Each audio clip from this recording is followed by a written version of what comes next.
I don't know if you've had the opportunity to go to. There's a coffee shop and cafe downtown called European Cafe. If you haven't been there, I recommend it.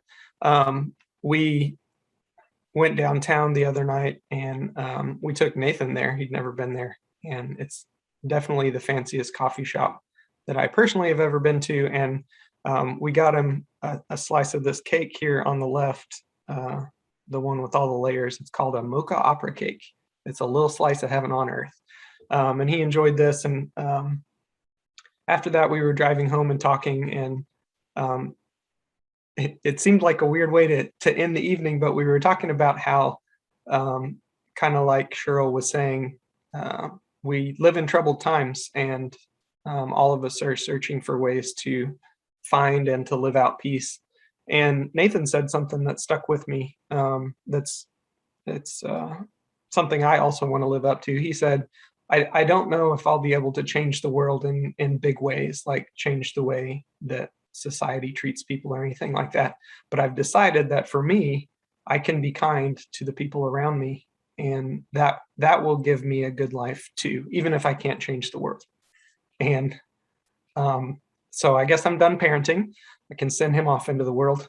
But I was thinking about that. That's not just a way that we can have peace and make a difference in small ways. I think that's the way we can make a big difference in the world, to show kindness and love to the people around us. And that got me thinking about a question I thought we would throw out for discussion this morning is, what's something that you do to make the world a little brighter? Big or small?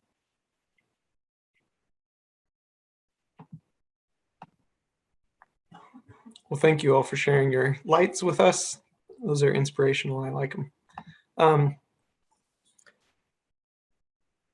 Thinking back to both my conversation with Nathan and Cheryl's focus this morning, one of the things that's hit me lately is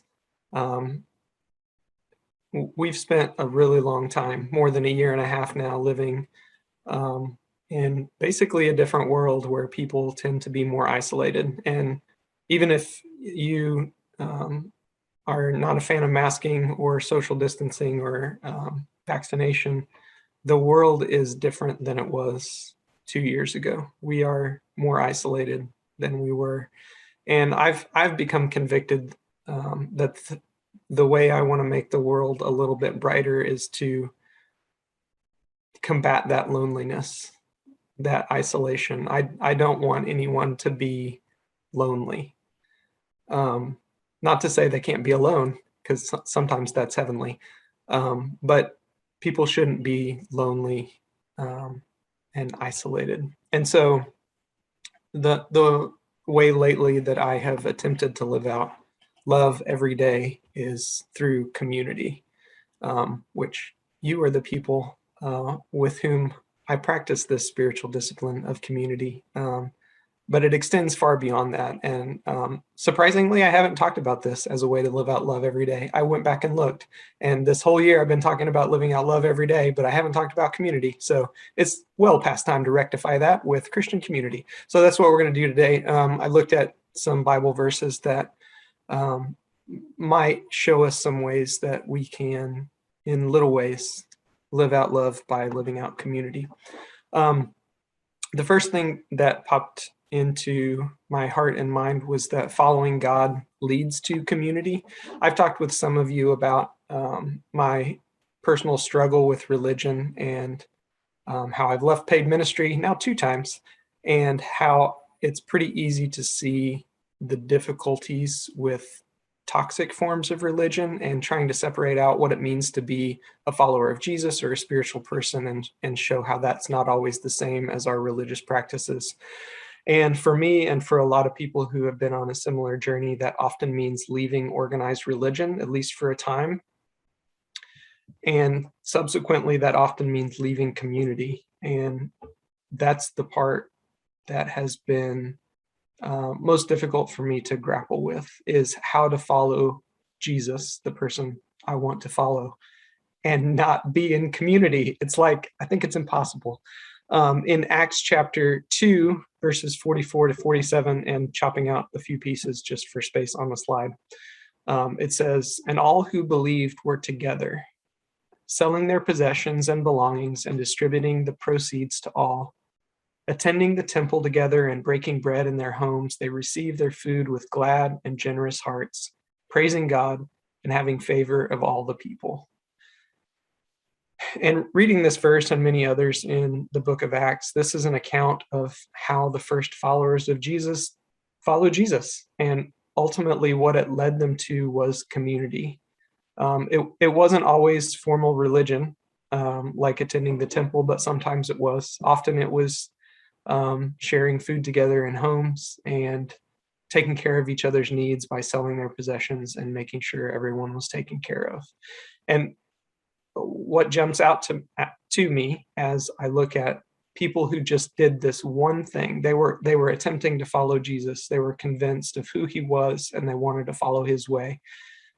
Doing that one thing, living out love, drew them into community with other people. Whether they were believers or not, they were in community together.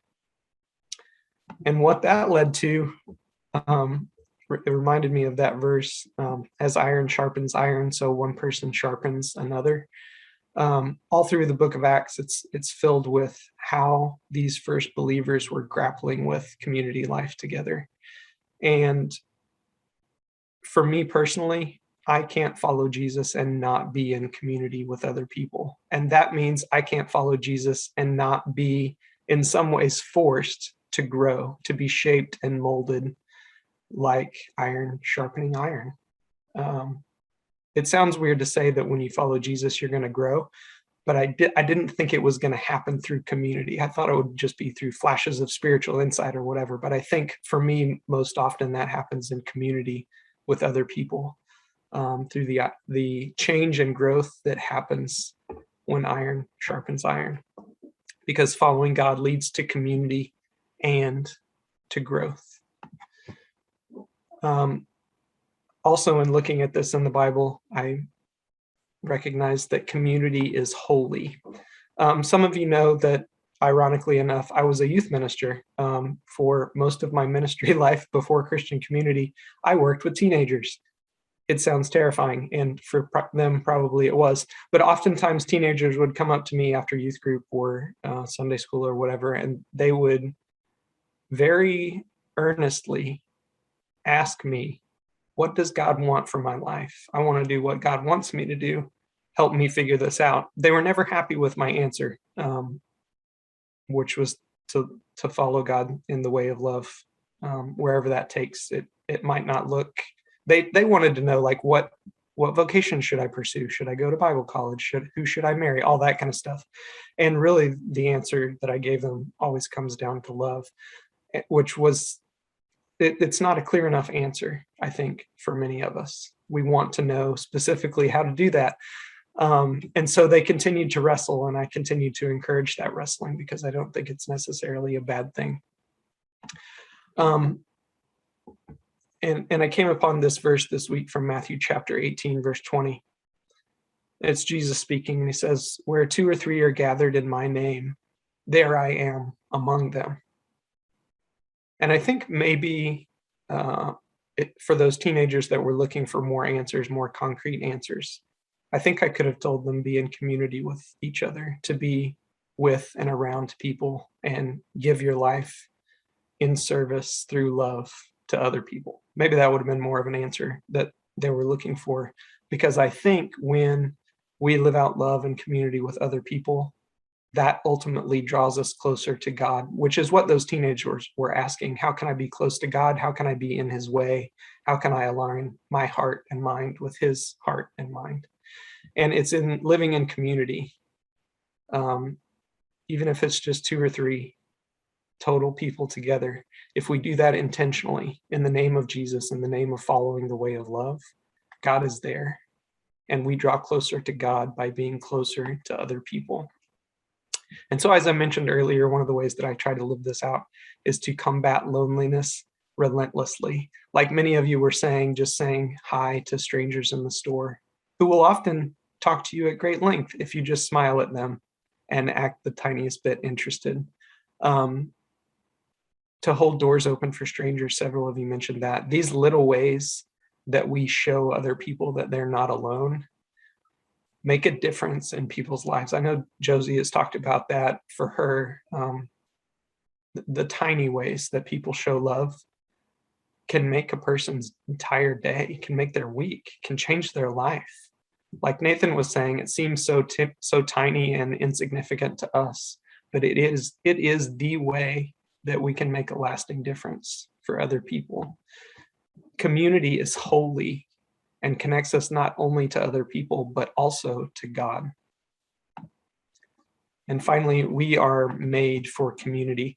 When I was growing up and just starting to understand that business was a thing, well, I think it was the late 80s or early 90s, there was this trend in business talking about synergy. It was the buzzword. I don't remember when because I was still pretty young, but synergy was the buzzword. And synergy is when the individual pieces or individual people working in isolation, if you add them up together and they work together, what they do is greater than their individual contributions. So like here, if you have 3 people, when they work together, it's as if nearly 4 people were working together rather than just 3. That's the concept of synergy, that the individual parts, those people added up, they're working together is greater than that individual effort from any single one of them. And the Bible actually talks about this. It's probably a passage you're familiar with. It's often used in marriage ceremonies, but I think it's much broader than that. It's from Ecclesiastes chapter 4, verses 9 to 12. 2 are better than 1 because they have a good reward for their toil. That's synergy. For if they fall, one will lift up his fellow. But woe to him who is alone when he falls and has not another to lift him up. And though a man might prevail against one who is alone, 2 will withstand him. A threefold cord is not quickly broken. And thinking about this verse, this is what rope is. I don't know how many of you are as strong as me, but I can take a single thread and just pull it and it pops. Maybe you're strong enough to do the same. I work out. But if you take several of those threads and wrap them together, you might braid them or just wind them. Say even just 3 or 4. I can't do that anymore. I'm not a weak human being. I should probably be able to do that. But the more threads, individual threads you wrap together, the stronger it is. And that's where we get rope. And that's what community does for each of us. It binds us together. And much like synergy, we are stronger together than any of us are individually. And so as a spiritual practice, one of the ways we can live out community is to give yourself a net. It's often called a network or a social safety net, but it's literally the binding together of our lives. And people who have a network, a social safety net, is one of the leading indicators of success in all forms of life. In your professional life, when tragedy strikes, people who have a network of people, a net, when they're bound together in community with other people, they are more likely to be resilient. They're more likely to bounce back. They're more likely to help other people in every measure of success that we have, both just physical and spiritual and emotional. We are made for community. And when we're in community, we're better than when we are alone. We are stronger together. And it's my hope that as we live out community together, just those of us here, and as we go out into the world, we can help create the community that will lift all of us up. So these are 3 ways that I'm attempting to live out love every day. I hope they're helpful for you as well, to let yourself be sharpened, to recognize that when you're in community, you're going to grow, that life will be different year after year. To combat loneliness relentlessly. I'm hesitant to use combative language, war language. I think often our society gets into that quite easily, but this is one way I'm willing to do that, is to combat the loneliness that plagues all of us. And finally, to give yourself a net, a group of people, a community that you can strengthen and that can strengthen you in your walk of life. This week, I was thinking about how we live out love in Christian community and thinking about the future. And we're, at least from my perspective, we're entering a new phase where we're thinking about immediately the future of how we're going to gather and where that's going to be. We've been meeting in the park for potlucks, which is lovely. We've been meeting on Zoom and in small groups, in person and online. And I've been wrestling now for months with, so what's next for our community? And in looking at these verses and thinking about community this week, for the next 4 or 5 weeks, I want to dig deeper into some of these themes that we've touched on this morning and think about together what that might mean for the future of Christian community. Not to say things are going to change, but we have opportunities to continue to build out our community and share our community with other people. And I want to do that together, still within this series of living a life of love. But the next 4 at least will be themes on how we live out love with God, how we live out love with the people around us, and how we live out love with ourselves. I hope that it's a helpful focus for us, and maybe over the coming months gives us some insight in how we're going to live out community together in 2022, which sounds like the future, but it's only a couple months away, in 2022 and beyond. So may you welcome the change and growth that happens through community. May your heart open toward others. May your open heart toward others lead you into community with God. May the communities you help create make us all stronger. And through community, may we be champions of love.